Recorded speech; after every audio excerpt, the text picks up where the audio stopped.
people will forget what you said, they'll forget what you did, but they'll never forget how you made them feel. Right. So I wouldn't have wanted to exit without telling people it's okay. You know, don't let this happen to you. Make better use of your life. Do something now. Right. You don't have to know what it is. You don't have to know how to do it. Just start being yourself. Boy, I'm talking into the mirror right now as I'm saying this, because all of those stories that we talked about, right? I wasn't standing up for myself. I wasn't owning who I am. I'm marked, you know, and still then I'm like, I'm going to fight it. I'm going to put foundation on it and hide it from everybody. You know, I had to be taken to that point where I couldn't hide it anymore. When she smiles at you, she'll say, angels don't lie. Angels don't lie. Angels don't lie. No, no, angels don't lie. Angels don't lie. No, no, no, no. I put this on that we were going to talk about spiritual awakenings, because not everybody's is going to look the same, right? Your spiritual awakening for your soul, for your, and this is not some like, you know, woo, just, you know, bullshit. This is your soul coming fully embodied to live this life full. And so for your particular awakening, these events had to transpire. And like you were showing the ripple effect of how it was going to touch other people's lives, you know, the things that you said and what you did, like even you telling the story today at this particular time is having a ripple effect that we can't see, because the spiritual awakening in this time frame is what's based in love has to rise to the surface, but what's based in fear can no longer be. And that is what's dissipating. Your story has been held in within you for all of this time, because this is the time to call the fear out. It is. And fear. So things that we've talked about before, and that I've had conversations with other people before as well, and I'm sure many of you have. You know, what I have come to learn is that, you know, wherever there is love, where we bring love into a space, fear cannot exist. There's no more room for fear. So the more love we bring in to a situation, to an event that we go to, right, to our everyday lives, to our entire lives, the less fear can exist. And I love to look at it, and I'm a very visual person. So the way I love to look at it is light and darkness, love being the light. And so it's the same thing. When you walk into a dark room, imagine just lighting a candle, right? And there's this glow of light around us, around it, the candle. And then I light Jeannie's candle, and she walks over there a little bit, and our light kind of meets somewhere in the middle, you know, and we start lighting up more of the dark space. And the more of us that carry that light and that bring that light into our everyday existence, the less darkness can take root.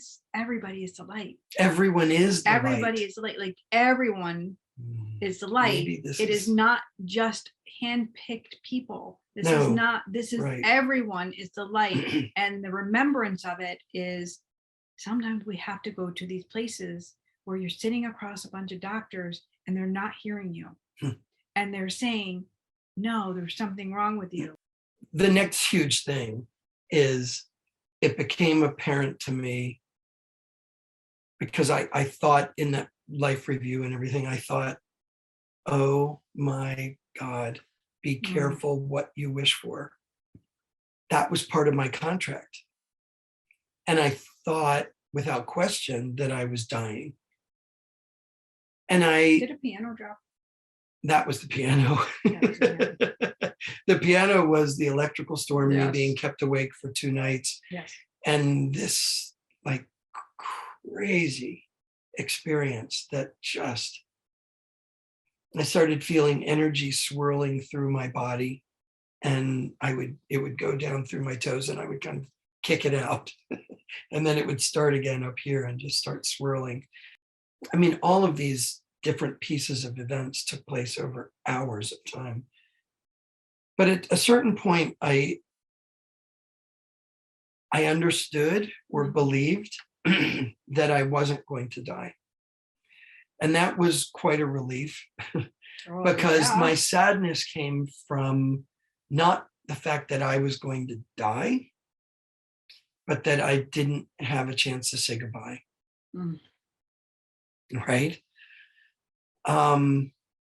People will forget what you said, they'll forget what you did, but they'll never forget how you made them feel. Right. So now I wouldn't you're have wanted to exit without telling people it's okay. Don't let this happen to you. Make better use of your life. Do something now. right. You don't have to know what it is. You don't have to know how to do it. Just start being Right. yourself. Boy, I'm talking into the mirror right now as I'm saying this, because Right. all of those stories that we talked about, right? I wasn't standing up for myself. I wasn't owning who I am. I'm marked, and still then I'm like, I'm going to fight it. I'm going to put foundation on it and hide it from everybody. I had to be taken to that point where I couldn't hide it anymore. But whenever it was through the course of the 2 nights that it became clear to me that I was not going to die, everything shifted. I don't know if I had to reach that place where I needed one last, we're given life, and that one last cry out into the darkness to say, I am here, I'm alive, I am yours, take me and do what you want with me. Right. And I basically did that. And I remember I had a silent, what I call the silent scream. I just opened my mouth and released pain, sadness, all of it through this silent scream that went on for 15 minutes. And not just sadness for me, sadness for our world, for how we collectively got to this place. And maybe it was that shift, that final shift where everything changed. My body physically opened from my crown chakra down to my toes. I mean, to the point, and yes, I was still out in this position. But did you know about chakras then? No. Yeah. I didn't know nothing. Yeah. So from his head to his toes, he didn't know that he had these energy centers. He just was fully aware that this energy was just coursing rushing through me. I was looking at my hands when I would pull my arm back in, and I felt like I could see light coming out of them. And I don't know if it was light or just a sense of energy, the energy that I was feeling. But in any case, I opened up literally, and I looked down to see if I truly had physically opened up, just felt unzipped. Mm. And when I looked down, obviously nothing was open. It was a spiritual opening. And I felt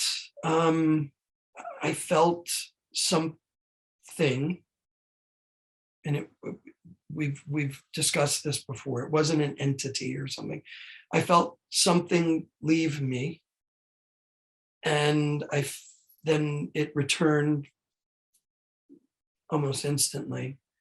And it took about 3 hours to stretch back into my body. I felt like a wetsuit. Mm.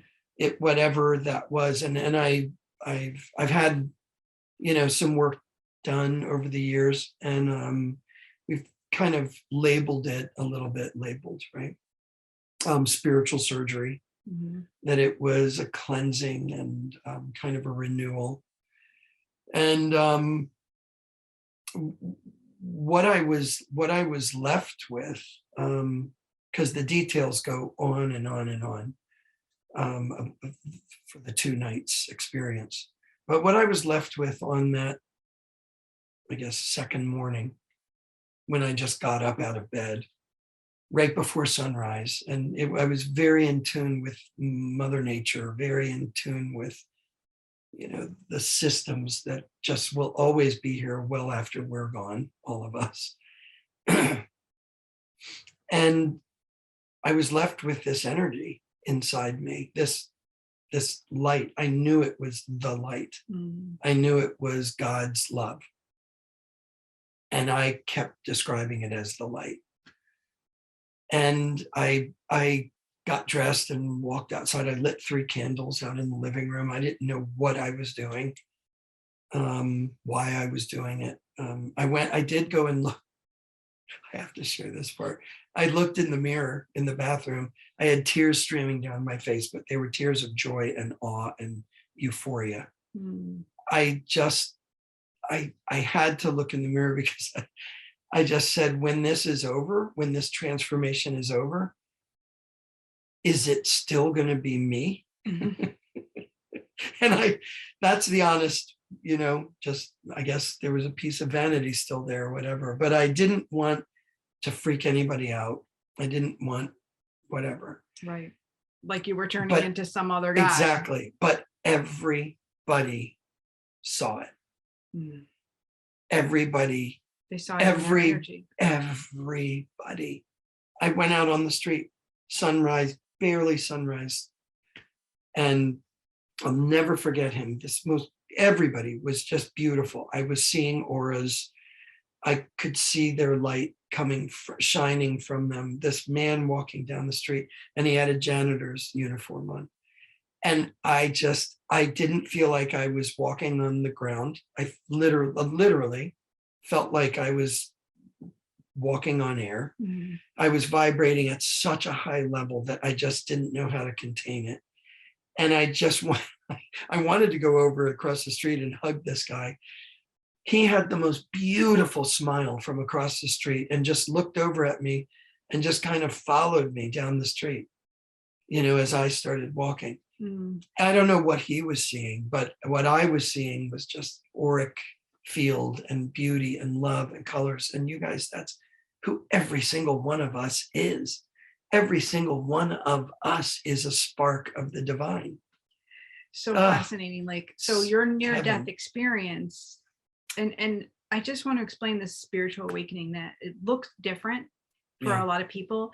And it can be a near-death experience. And your near-death experience isn't that you left your physical body, but you were here present during the entire thing and witnessing the death of the ego, witnessing like all of the review, everything.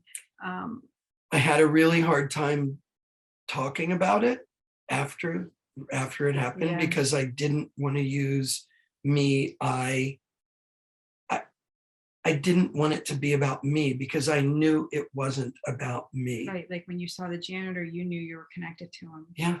And when you were seeing the sun, you knew the sun was connected. I didn't feel special. I don't know how to describe it other than I didn't want it to be about me. It was all just in union, right? It was, right.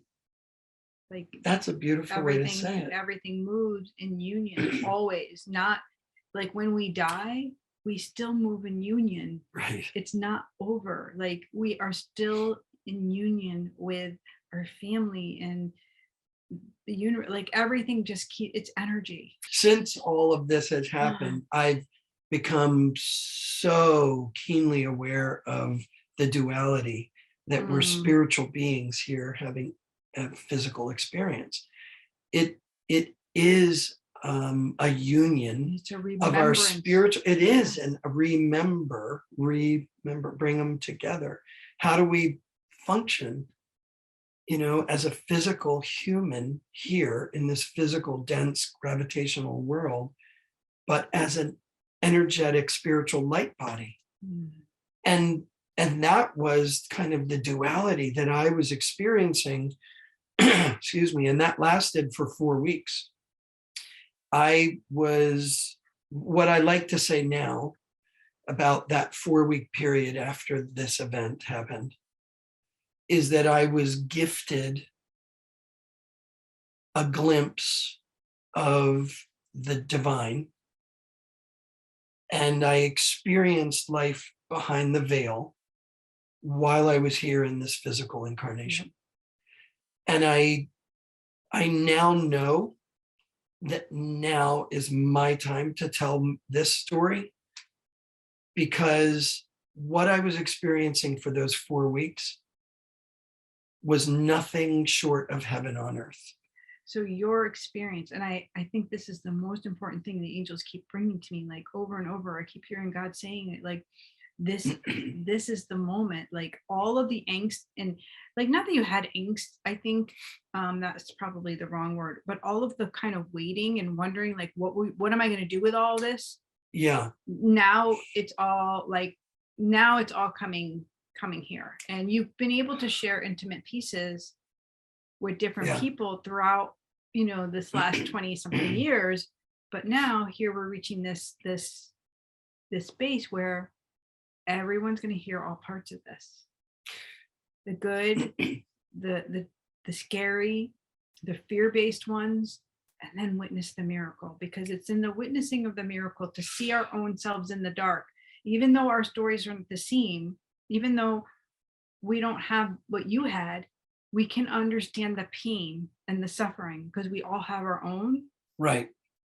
And then to put our hand on the desk to say, that's not how my story is going to go, Yeah. because to trust Yeah. that God has a better way than what man-made rules are.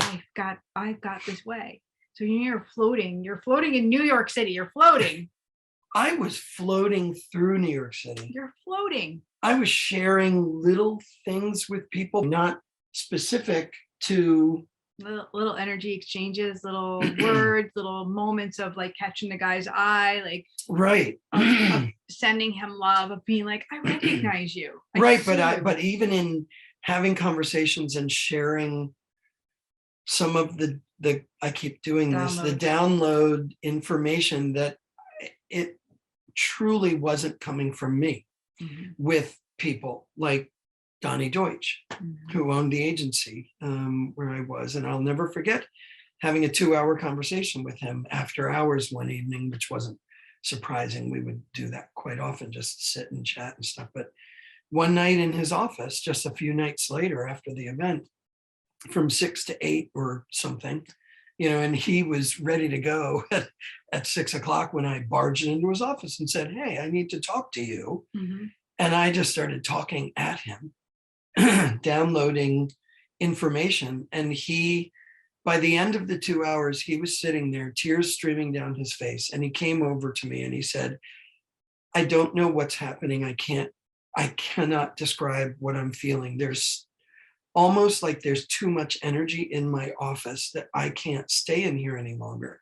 And he came over and I told him nothing of the details of my experience. And he kissed me on the forehead and he said, it's almost as if you've been blessed.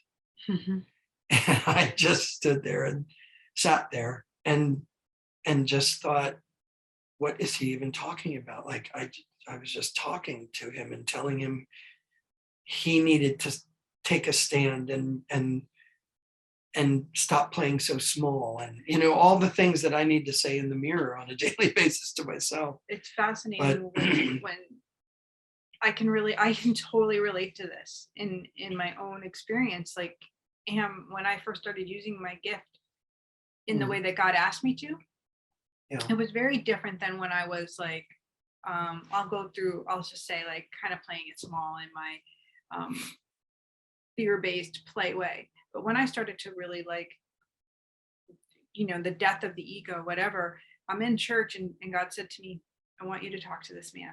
I need you to talk to doctor. This man, he's a doctor. I knew who he was. And I was like, well, I don't want to go. He's like, nope, you need to go up to him. And this is what you need to say. And I did. I went up to him and then the words just came out. And I'm like, God is saying we have to talk. Wow. And so I gave him what God gave me, and he just stood there and he held it and he was like, okay, like, all of this stuff, all this love that nobody else knew, that he was living in internal suffering. And then we were able to connect and really work through some of that stuff, which was like what you were doing you were just channeling, you were just being of service. I was being of service, and this goes back to that point I think that I mentioned in the beginning. I'm an uber responsible guy. Mhm. So I was carrying the weight. You said angst before, and you're right. It's not angst, but it was the weight of the responsibility that I knew this wasn't for me. Mm, It wasn't a gift for Ham Brower. mm, It was something that I guess I was supposed to process and talk about little bits with people here and there and share. And somehow I became kind of the guy who, much to my own chagrin, I didn't want to be this guy. I would start talking at everybody's celebration of life or memorial service because I had had this experience were and the been guy. given a glimpse of behind the veil. Yeah. And what I would share with people, with these people collected to celebrate a life, was where I knew their loved one was, yes. where they are, and that they're right here. It's not like heaven is not a place. That's Anita here. Morjani, right? It's a veil. state of being. Yeah.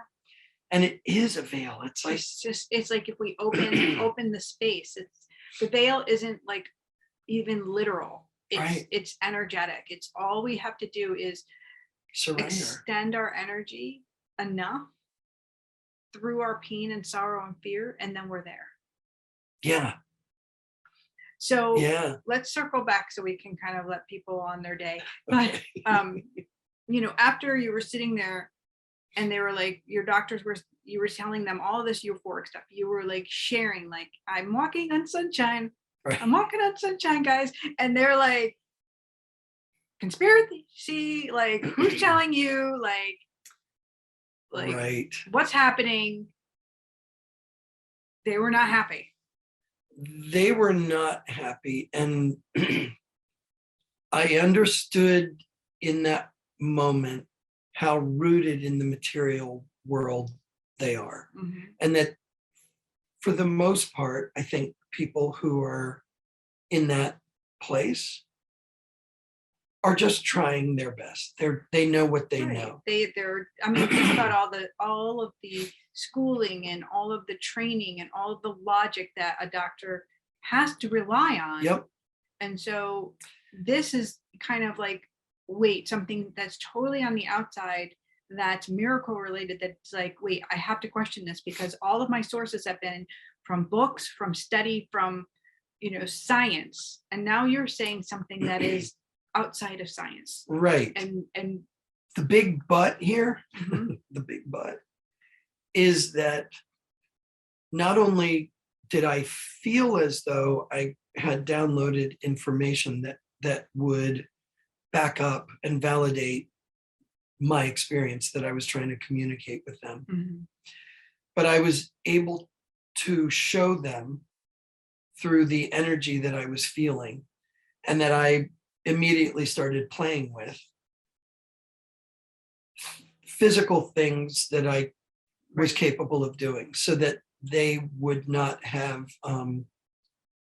any recourse really to not believe that something miraculous had happened. And so what did they think when you started moving pens on the desk? I did. I was moving things, telekinesis. I was healing, of course. I healed the one on my nose. See, there's nothing there. I asked them to measure it to the millimeter because I said, I don't know how long it will take me, but it only took 6 days. And they kept asking me, what are you putting on that? What are you doing when you go home? And I said, I told you, and I'll show you again, my finger, putting my finger like right here. I was just healing it. Anyway, they chose fear and skepticism and persecution.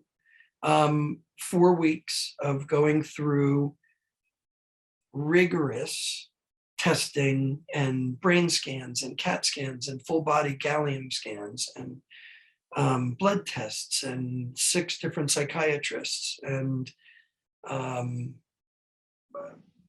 they found nothing. And they couldn't explain. And every one of the psychiatrists that they brought in, including a guy, I won't use names, from Germany, who was apparently very high up in kind of consciousness understanding, consciousness research. They all came to the same conclusion. They said, we've almost never had a more fascinating conversation with someone, and there is no downside. They kept saying, like, is he bipolar or is something, he's euphoric and blissed out. Is he going to crash? Is he going to commit suicide? Blah, blah, blah, the whole thing. And all 6 of the psychiatrists said no. Like, one of them actually said, I don't know I can't tell you what happened to him, but I want some of that.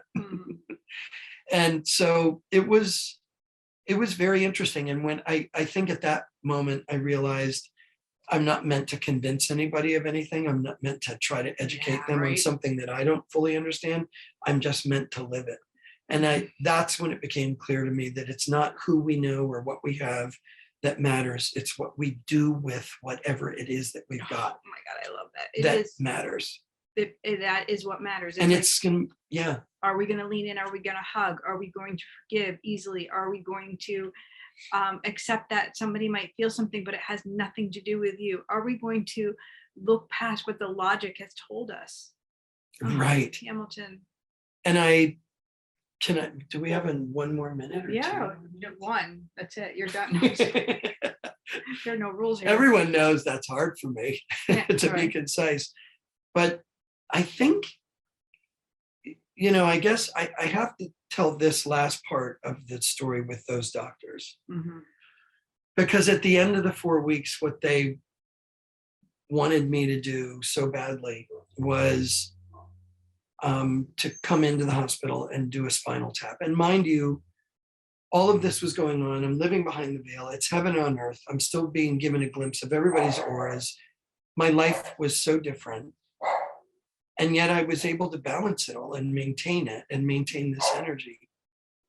And they wanted me to come into the hospital and do this spinal tap because they were fear, that my meningitis had come back from the year before, and that it had escaped my meninges, the membrane around your brain, and maybe leaked into my brain and was giving me kind of delusions of grandeur or some kind of spiritual thing. And I said, okay, if that's the case, how did I heal this? How did I move the pen?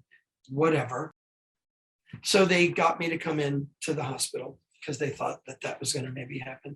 The spinal tap that they wanted me to have. And I was kind of resisting it because a spinal tap is not fun. And I'd had 5 of them the year before. 5? Yeah. And I knew that it wasn't that also. I knew it. Well, right, because you were in your body. I was living it. Yeah. And I was having trouble, I guess, describing it, or so I thought. What I found out is that they were just yesing me the whole time. When I asked them to save my blood from all this stuff, they were yesing me. But in any case, I went in, had the spinal tap. My older brother was there. He just happened to be in town for a business meeting. Mm. I think at that point, my family was catching on that something wasn't normal, because I was going a mile a minute and doing things and speaking other languages and stuff. It was wild.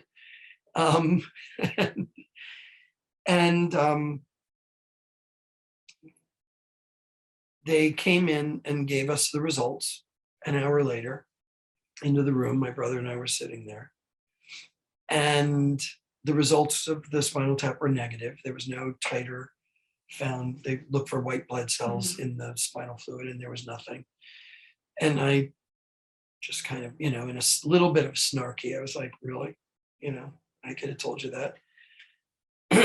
And for some reason, still to this day, I don't understand. The doctors, probably because of some of the things that I showed them that they couldn't explain away and their fear, decided to tie me to the gurney. I wasn't being violent. I wasn't saying, I've got to get out of here. Right. They literally leather strapped tied me to the gurney and said, we're going to treat you for meningitis again anyway.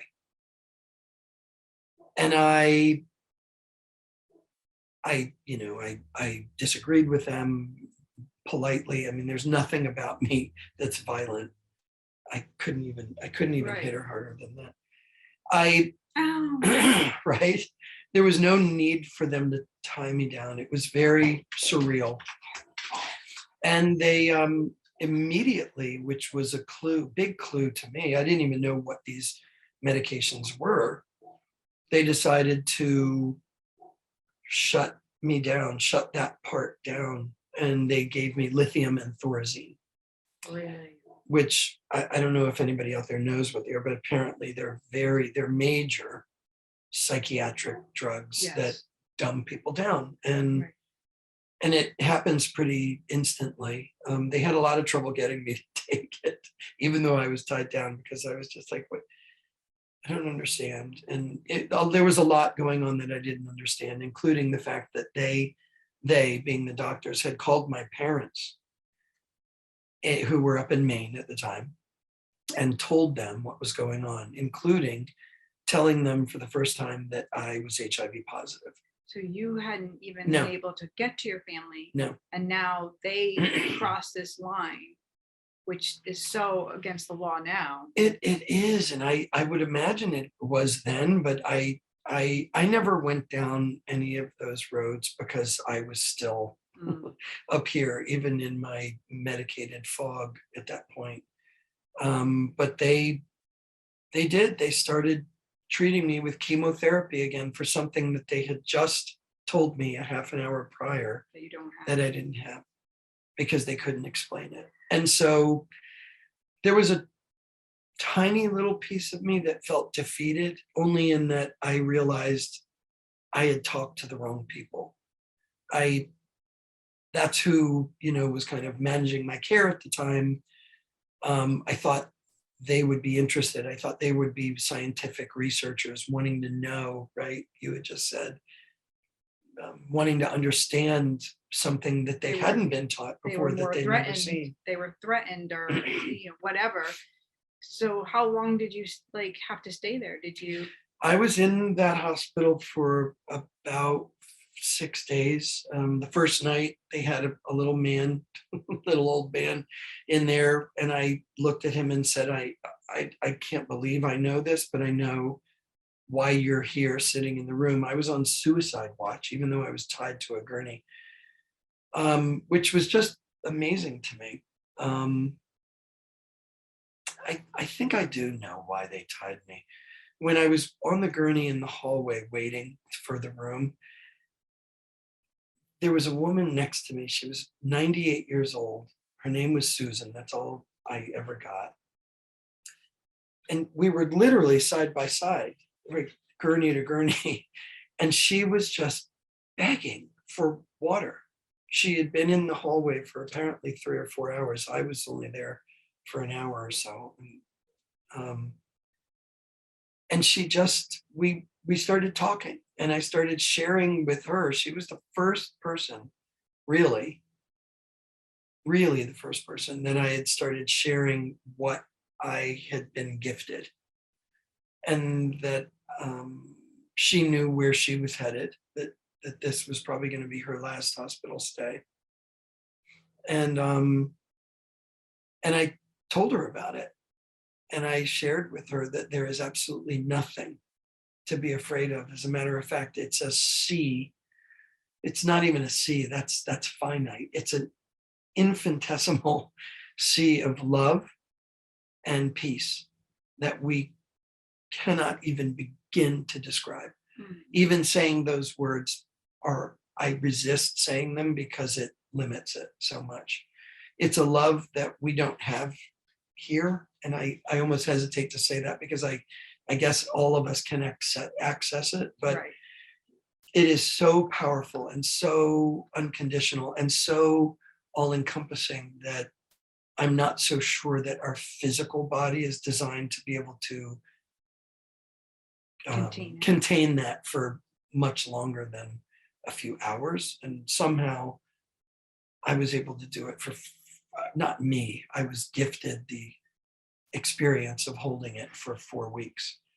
And I've talked to many people about it since then, including Joe Dispenza, who studies this kind of thing and And you, brainwave Anita, activity. did you talk to Anita? Anita Moorjani? Moorjani, yeah, who wrote the book Dying to Be Me. She had one of the most incredible death experiences, and Yes. the messaging that she brings back and the level of responsibility that she felt that she needed to tell her story.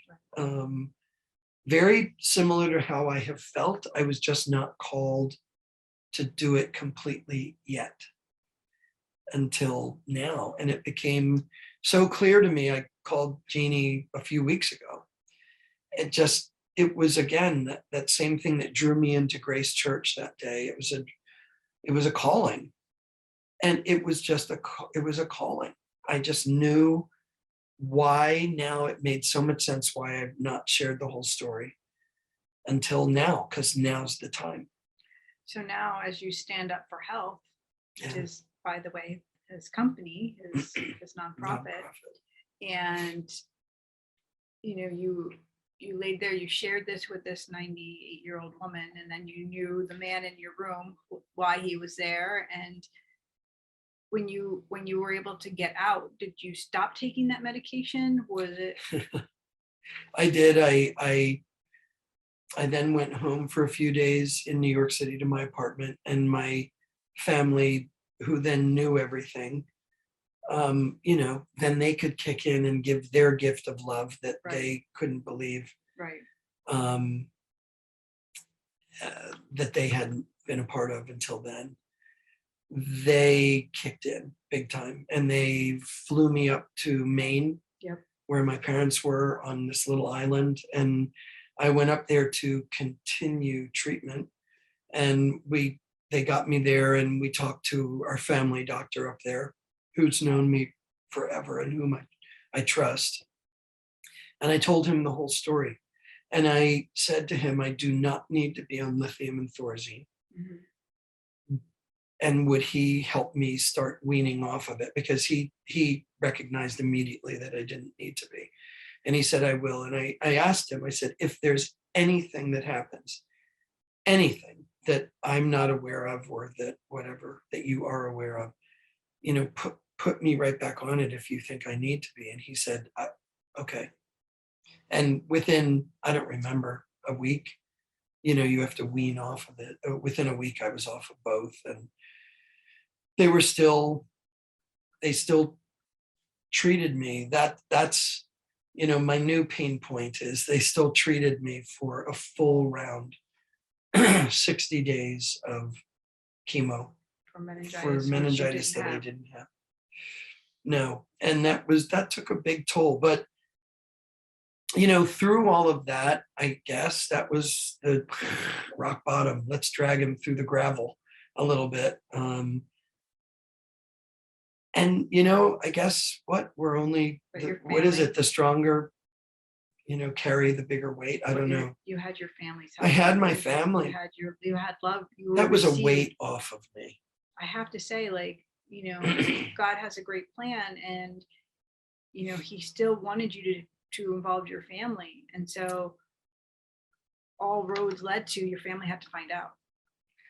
Yes. And if it had to happen like this, knowing God knows all, that you're going to be fine, that you're going to have to just bear a little bit more burden, but you're going to be okay. Right. Now your family knows. And now you can unburden that sorrow and that holding it together. And that came out in a big way. I'm sure it did. A big way.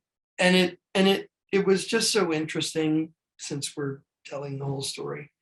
When the doctors unblinded my study, because it was a double-blind placebo-controlled study and everything, they were equally surprised as they were when I did not have meningitis. They were equally surprised that I was not on the medication. So I was on placebo.